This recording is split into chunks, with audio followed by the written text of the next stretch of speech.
Hello guys, അങ്ങനെ ഈ Sunday നമുക്കൊരു കല്യാണം കൂടാൻ പോയാലോ? രാവിലെ നല്ല വെയിലായിരുന്നു കേട്ടോ. എത്ര സൺസ്ക്രീനൊക്കെ ഇട്ടിട്ട് ഒരു കാര്യമില്ലെന്ന് എനിക്ക് തോന്നി. എല്ലാവരോടും 10:30 എത്താൻ പറഞ്ഞിട്ട് ഞാൻ വന്നത് 11:30.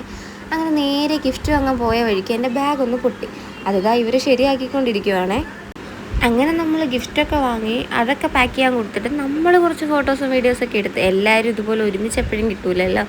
അങ്ങനെ നേരെ നമ്മൾ മണ്ഡപത്തിലോട്ട് എത്തിയേ. അവിടെ ചെന്നപ്പോഴത്തേക്ക് അവിടെ ഡ്രിങ്ക്സ് ഉണ്ടായിരുന്നു കുടിക്കുക. പിന്നെ കല്യാണത്തിന് ചെന്നാൽ അത് കുടിക്കാതിരിക്കുന്ന മോശമല്ലേ. ഇതാ കേട്ടോ നമ്മുടെ മണവാട്ടി. എന്നും നമ്മുടെ കൂട്ടത്തിൽ യൂണിഫോം ഇട്ട് കാണുന്ന ഇവളെ ഇങ്ങനെ കണ്ടപ്പോൾ നമുക്ക് എല്ലാവർക്കും ഒരുപാട് സന്തോഷം ഉണ്ടായിരുന്നു കേട്ടോ. അവൾക്കാണെങ്കിൽ ഞങ്ങളെ കണ്ടപ്പോഴത്തേക്ക് നാണമായിരുന്നേ.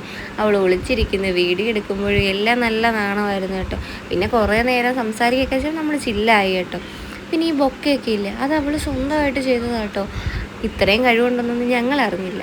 അങ്ങനെ ഞങ്ങളുടെ എല്ലാവരുടെയും കല്യാണത്തിൻ്റെ വർക്ക് ഞങ്ങൾ അവൾക്ക് തന്നെ കൊടുത്തിരിക്കും. കാരണം അടിപൊളിയായിരുന്നു ബുക്ക് കേട്ടോ. കുറച്ച് നേരം ഞാനും അതൊക്കെ പിടിച്ച് കുറച്ച് കാറ്റൊക്കെ കൊണ്ട് പിന്നെ അവൾ കുറച്ച് ബിസി ആയപ്പോഴേക്കും ഞങ്ങൾ കുറച്ച് ഫോട്ടോസും വീഡിയോസും ഒക്കെ എടുത്ത്. അപ്പോൾ ഞങ്ങളുടെ അടുത്തോട്ടും പുതിയൊരു അതിഥിയൊക്കെ വരാറായിട്ടുണ്ട്. അങ്ങനെ പിന്നെ പള്ളിയിലെ പരിപാടിയൊക്കെ കഴിഞ്ഞിട്ട് നമ്മുടെ ചെക്കനും എത്തിയിട്ടുണ്ട്. രണ്ടുപേരും കാണാൻ എന്ത് രസമെന്ന് നോക്കി.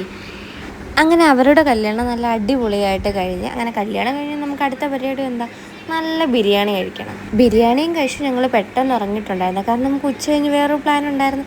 അങ്ങനെ നമ്മൾ നേരെ പോയതൊരു മൂവി കാണാനാണ്. അത് നമ്മുടെ നിവിൻ പോളിയുടെ പുതിയ മൂവി. സത്യം പറഞ്ഞാലുണ്ടല്ലോ, കുറേ നാൾക്ക് ശേഷമാണ് ഇത്രയും നല്ലൊരു സിനിമ കാണുന്നത്. ഞാൻ എപ്പോഴും സിനിമ കാണുന്ന ആളൊന്നുമല്ല, പക്ഷേ എനിക്ക് ഈ മൂവി ഒത്തിരി ഇഷ്ടപ്പെട്ടെ.